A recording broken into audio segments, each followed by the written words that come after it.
Magandang araw mga kapatid. Tayo ay patuloy na magpuri at magpasalamat sa ating Panginoong Diyos sapagkat siyang patuloy na nag-iingat sa atin at nagbibigay ng ating mga pangangailangan sa araw-araw. Sa kabila ng sunod-sunod na kalamidad na nangyari sa ating bansa at maging sa buong sanlibutan, patuloy siyang nag-iingat at gumagawa sa ating gitna. At pasalamatan natin siya sapagkat tunay na ang Diyos ay napakabuti sa bawat isa sa atin. At kung meron sa ating may mga pangailangan at may mga karamdaman, ay patuloy tayong manalangin sapagkat ang Diyos ay napakatapat sa atin. Sa kabila ng ating mga pagkukulang sa Kanya, ay hindi nagkukulang ang ating Panginoon. At patuloy tayong mag-aral ng Kaniyang mga salita, lalo-lalo na sa panahong ito. Kailangan natin ang mga salita ng Diyos upang anuman ang makita natin sa ating paligid, anuman ang mangyari sa buong sanlibutan ito, ay mayroon tayong kapayapaan at kagalakan sapagkat alam natin na ang Diyos ang may kontrol ng lahat ng bagay. Sa ating patuloy na pag-aaral ng mga salita ng Diyos ay napakahalaga na sa araw-araw ay ating maranasan ang ating pakikisama sa banal na Espiritu na siyang sinugo ng ating Panginoon upang tayo ay subaybayan at tayo ay maingatan at lalong mailayo sa sanlibutan ito. At ang mga salita ng ating Panginoong Jesucristo ay patuloy na gumagawa sa ating mga puso at sa ating mga isipan. Nagpapatuloy siyang mangusap sa atin at maging ang Ama ay siyang gumagawa sa ating mga buhay na siya ang naglilinis sa atin, siya ang dumidisiplina sa atin sa panahon na tayo ay nanlalamig at tayo ay medyo nalalayo sa Kaniyang mga kalooban, ay nararamdaman natin ang Kaniyang pamalo na siyang gumagabay sa atin upang tayo ay bumalik sa Kaniyang mga kalooban.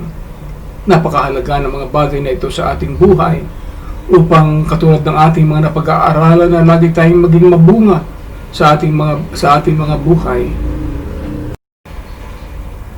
Doon sa ating mga natalakay ay napag-aaralan natin ang mga maraming bagay tungkol sa kaharian ng Diyos.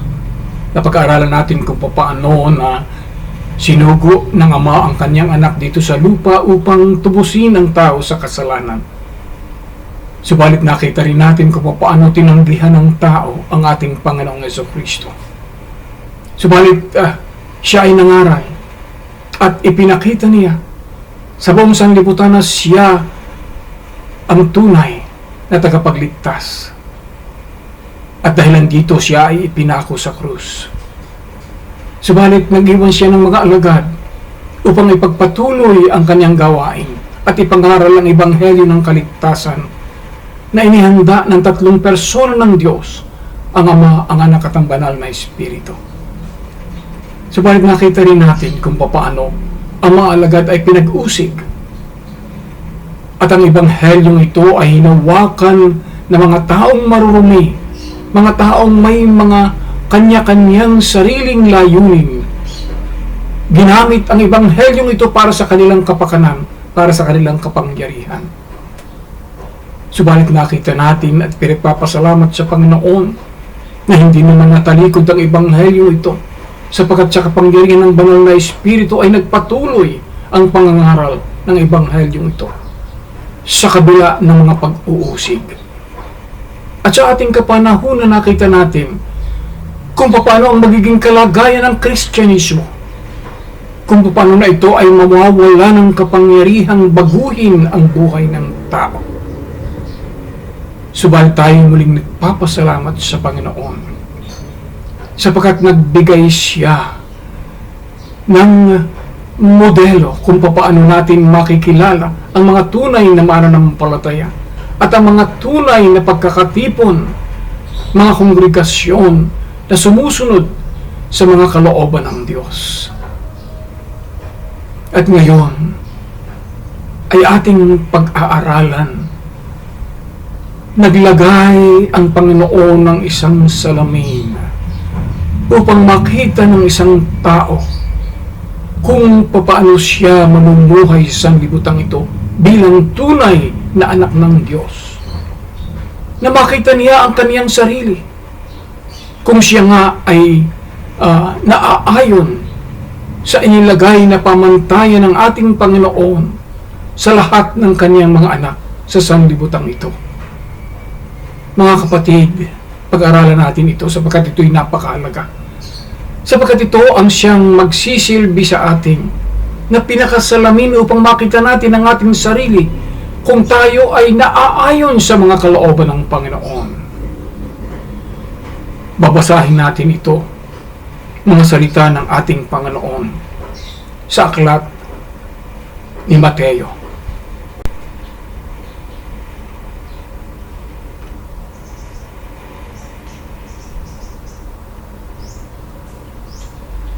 At pagkakita sa mga karamihan, umahon siya sa bundok, at pagkaupo niya ay nagsilapit sa kanya ang kaniyang mga alagad. At pinuka niya ang kaniyang bibig, at tinuruan sila na sinasabi, mapapalad ang mga mapagpakumbabang loob, sapagkat kanila ang kaharian ng langit. Mapapalad ang mga nangahahapis, sapagkat sila'y aaliwin. Mapapalad ang mga maaamo, sapagkat mamanahin nila ang lupa. Mapapalad ang mga nagugutom at nangauuhaw sa katuwiran, sapagkat sila'y bubusugin. Mapapalad ang mga mahapagin, sapagkat sila'y kahahabagan. Mapapalad ang mga may malinis na puso, sapagkat makikita nila ang Diyos. Mapapalad ang mga mapagpayapa, sapagkat sila'y tatawaging mga anak ng Diyos. Mapapalad ang mga pinag-uusig dahil sa katuwiran, sapagkat kanila ang kaharian ng langit. Mapapalad kayo pagka kayo'y inaalimura at kayo'y pinag-uusig at kayo'y pinagwiwikaan ng sari-saring masama na pawang kasinungalingan dahil sa akin. Mangagala kayo at mangagsayang totoo, sapagkat malaki ang ganti sa inyo sa langit, sapagkat gayon din ang kanilang pagkausig sa mga propeta na nangauna sa inyo. Kayo ang asin ng lupa, ngunit kung ang asin ay tumabang, ay ano ang ipagpapaalat? Wala nang ano pamang kabuluhan kundi upang itapon sa labas at yurakan ng mga tao. Kayo ang ilaw ng sanlibutan. Ang isang bayan na natatayo sa ibabaw ng isang bundok ay hindi may tatago. Hindi rin nga pinagniningasan ang isang ilawan at inilalagay sa ilalim ng isang takalan, kundi sa talagang lagayan ng ilaw at lumiliwanag sa lahat na nangasa bahay. Lumiwanag na gayon ang inyong ilaw sa harap ng mga tao, upang makita nila ang inyong mabubuting gawa at kanilang luwalhatiin ang inyong Ama na nasa langit. Pagpalain tayo ng Diyos sa pagkabasa ng kaniyang mga salita. Ang mga bagay na ito ay itinuro ng ating Panginoon sa kaniyang mga alagad. At nagpapakita rito na sino ang mga tao na makakasama niya sa kaniyang kaharian. Ito ang mga katangian ng mga tao na magiging katanggap-tanggap sa Diyos. At ito rin natin makikita ang maraming mga pagkakaiba kung paano ang pamumuhay natin dito sa sanlibutan ito. Tayong lahat ng mga tao na pinanganak sa sanlibutan ito ay nahubog ng sanlibutan ito. Mula sa ating mga tahanan, tayo ay tinuruan ng ating mga magulang na magkaroon ng mabuting asal, na tayo ay maging matulungin, tayo ay tinuruan ng pagiging o pagkakapwa-tao. At tayo rin ay lumaki sa kanilang pananampalataya. Kung ano ang ating nagisinang pananampalataya ng ating tahanan, ng ating pamilya. Tayo ay pinadala ng ating mga magulang sa mga paaralan upang tayo ay magkaroon ng sapat na kaalaman. Upang tayo ay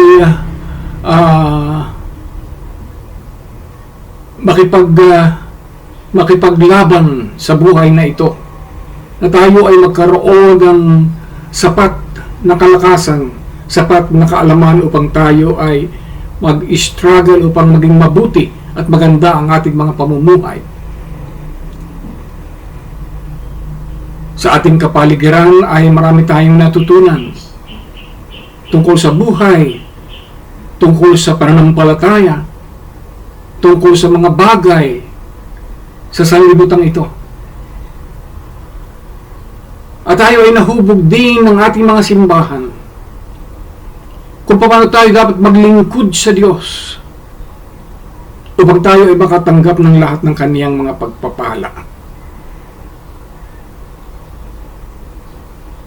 Ang ating pamahalaan ay may sistema kung paano na ang mga mabubuti ay bibigyan ng reward at ang mga masasama ay parurusahan. Ang sanlibutan ito ay gumawa ng mga bagay, ng mga sistema upang maging maayos at maganda.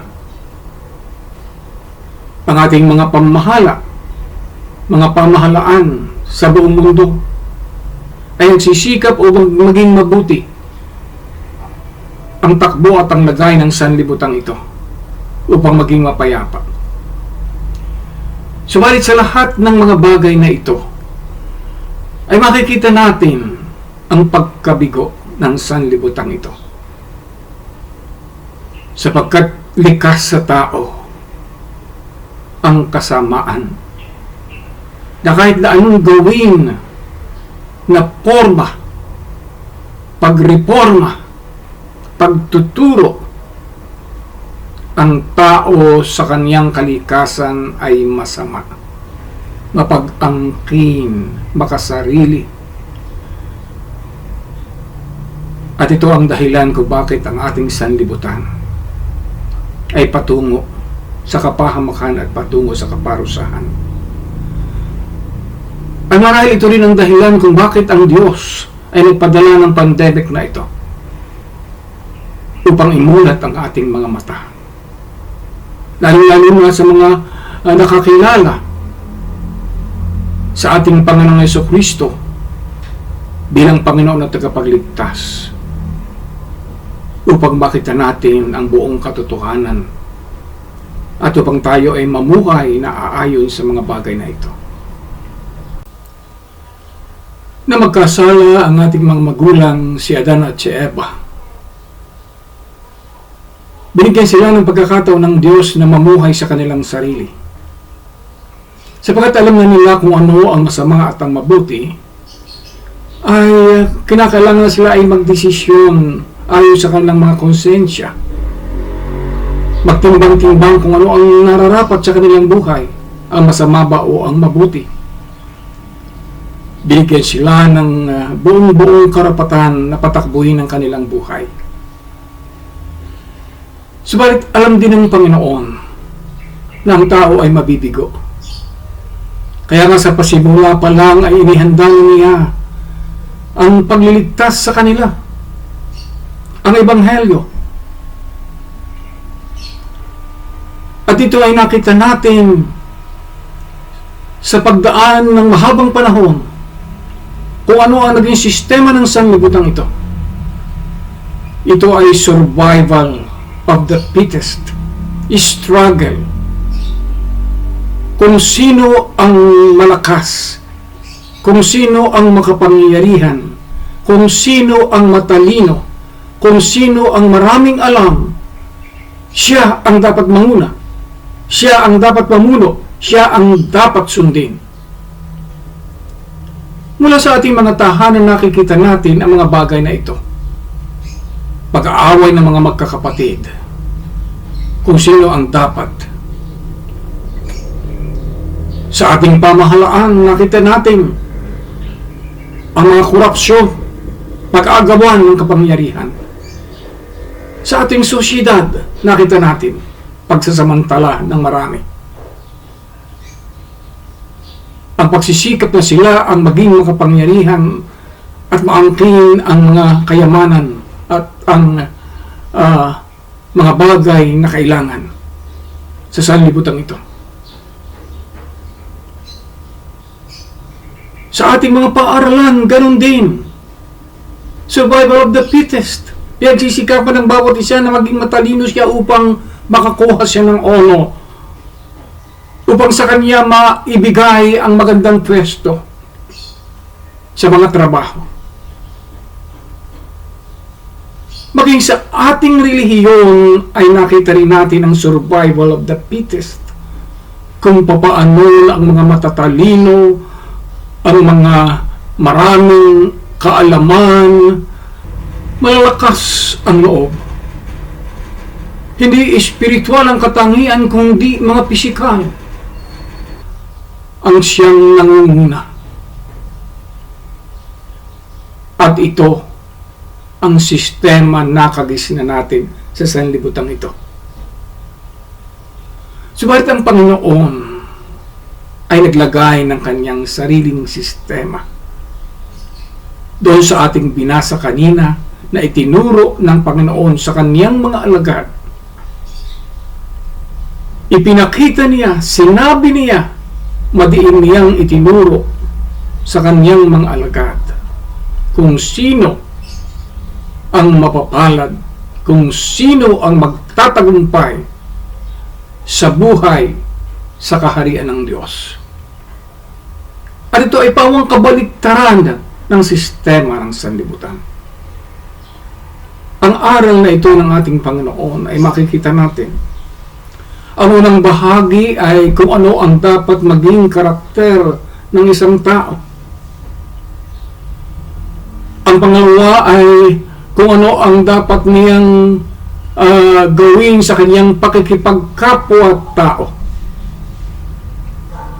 Ang pangatlo ay kung ano ang magiging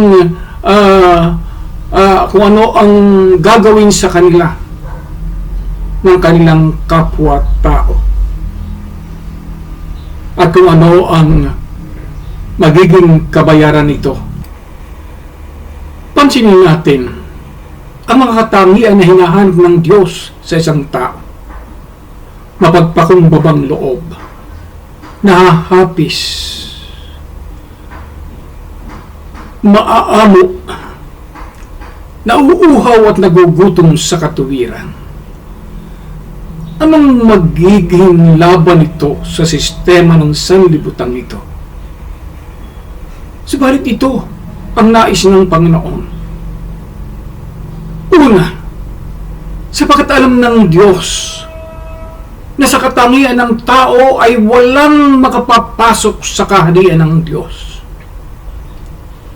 Kailangan ang pagpapakumbaba ang loob upang kaniyang tanggapin ang kaniyang kahinaan, upang kaniyang tanggapin ang kaniyang kakulangan,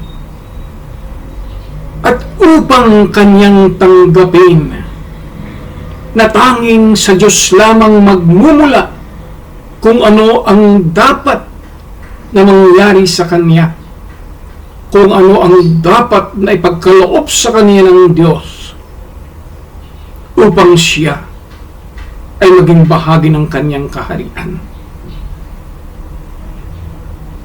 Nahahapis. Kailangan na makita niya ang Kanyang sarili, na siya ay makasalanan, na siya ay masama, na hindi siya karapat-dapat, upang kanyang ibigay ang lahat sa Diyos, na kanyang angkinin ang sinasabi ng Panginoon na siya ay sumampalataya, na siya ay sumuko sa ating Panginoong Jesucristo, sapagkat ang ating Panginoong Jesucristo lamang ang siyang makapagliligtas sa Kanya. Maaamo, katulad katulad ng isang tupa na sumusunod sa kanyang pastor. Mga tao na marunong duminig ng mga salita ng Diyos. Pinakikinggan ito, pinag-aaralan ito, at ipinamumuhay ito upang siya ay maging karapat-dapat sa harap ng Diyos. Nauuhaw at nagugutom sa katuwiran. Ito ang nais ng Panginoon sa bawat isa sa atin. Sa ating sariling buhay, wala tayong kakayahan, wala tayong kaalaman sa mga bagay na espiritual. Ang mga salita ng Diyos lamang na siya makapagbibigay sa atin ng lahat ng ito upang tayo ay lumago at tumibay sa kalooban ng Panginoon sa ating pananampalataya at sa ating pagsunod sa Diyos. Ito ang hinahanap ng Diyos sa atin. Mga tao na kayang isuko, iwanan ang kanilang buong buhay para ang kapangyarihan ng Panginoon ang siyang gumawa sa buhay na ito. Mapapalad ang mga mahabagin, ang may malinis na puso, ang mapangpayapa o peacemaker. Ito ang mga katangian na nais ng Panginoon na makita sa kanyang mga anak, sa kanyang pakikitungo sa ibang tao. Mahabagin, kung sino ang nangangailangan at kaya mong ibigay ang mga pangangailangan ito, ibigay mo. Huwag kang mamimili ng tao. Kaibigan mo man ito, kapatid mo man ito, o kaaway mo man ito. Kung ikaw ang iniligay ng Diyos sa bahagi na kaya mong tumulong sa tao, itulong mo sa abot ng iyong makakaya para sa kaluwalhatian ng Diyos. Mapapalad ang mga malinis na puso. Hindi tayo nag-iisip ng anumang masamang bagay sa ating pakikipagkapwa-tao. Hindi tayo nag-iisip na tayo ay magsamantala, lalong-lalo na sa mga taong alam natin na mahihina. Tayo ay matapat sa lahat ng ating pakikipag-usap. Hindi tayo gumagawa ng anumang mga bagay na makapagpapasama sa ating kapwa upang ang ating Panginoon ay maluwalhati sa kanila at upang makita nila ang Diyos sa ating mga pagkatao. Mapapalad ang mapangpayapa, peacemaker. Nais ng Panginoon na bilang kanyang mga anak sa sanlibutan ito, magdala tayo ng kapayapaan sa napakagulong sanlibutan ito. Makita ng mga tao ang ating mga pagkakaiba. Hindi tayo nakikipag-away. Bagamat tayo ay inaapi, sinisigawan, inaalimura, hindi natin ito ginagantihan kung ano ang ginagawa nila sa atin. Sapagkat nais natin na tayo ay hindi makasama sa kaguluhan ng sanlibutan ito. Sa mga bagay na ito na ginagawa ng mga tagasunod ng Diyos, ng ating Panginoong Jesucristo, hindi sa kanilang sarili kung hindi sa kapangyarihan ng kanilang Panginoon. Ang mga tao sa sanlibutan ito ay magkakaroon ng pagkamuhi sa kanila, lalong-lalo na yung mga tagapanguna sa mga bagay na espiritual ng sanlibutan ito. sapagkat ito ang magpapakita ng kanilang mga kamalian, sapagkat ang kanilang mga ginagawa ay hindi naaayon sa Diyos, kundi naaayon sa kanilang mga sarili, sa kanilang pagsisikap na sila ang maging mga tagapanguna, tagapangaral sa sanlibutan ito. At ito ang siya magiging dahilan ng kanilang pag-uusig sa mga anak ng Diyos. Subalit, sabi ng ating Panginoon, mga tuwa kayo, mga gala kayo, lumukso kayo sa kagalakan, sapagkat ito ang nais ng Panginoon sa atin, sapagkat ito ang magbubukas ng pintuan ng langit upang ang kanyang mga anak ay kanyang pagpalain. Kayo ang asin ng sanlibutan. Sa napakahabang panahon na ginagawa ng mga tao sa harap ng Diyos, ang Diyos ay pagod na sa pagtingin sa kanilang mga kamalian at kanilang mga kasuklam-suklam na mga bagay na ginagawa sa pangalan ng Diyos. At nais ng Panginoon na ibuhos sa kanila ang lupit ng kanyang pagpaparusa. Subalit dahil na ang kanyang mga anak ay narito pa sa sanlibutan ito, hindi niya ito ginagawa, sapagkat ang kanyang mga anak ang nagpapatuloy na ang sanlibutan ito ay maging makabuluhan sa harap ng Diyos. Subalit, kung ang mga tinatawag na mga mananampalataya mawala sa kanila ang tatak ng Diyos sa kanilang mga buhay, ang nararapat ay itapon sila sa sanlibutan at apak-apakan ng mga tao. Kayo ang ilaw ng sanlibutan. Ang ilaw ay ginawa upang maging gabay ng mga tao sa pusikit na kadiliman, upang sila ay makarating sa kanilang kaligtasan.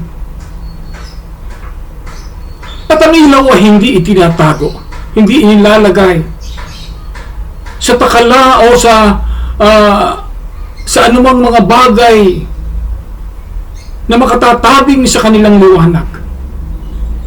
Ito ay para ang mga tao ay makita ang landas patungo sa pagbabalik sa sinapupunan ng Diyos.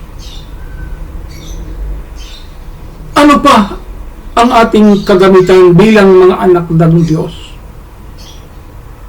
Kung ang ating mga buhay ay hindi magsisilbing liwanag sa mga tao sa ating kapaligiran. Nais ng Panginoon na bago niya ibuhos ang kanyang lupit ng paghiganti sa kasamaan ng sanlibutan ito, ang mga anak ng Diyos ay magsama-sama na pagliwanagin ang kanilang mga buhay upang maraming kaluluwa ang maligtas sa kapahamakan.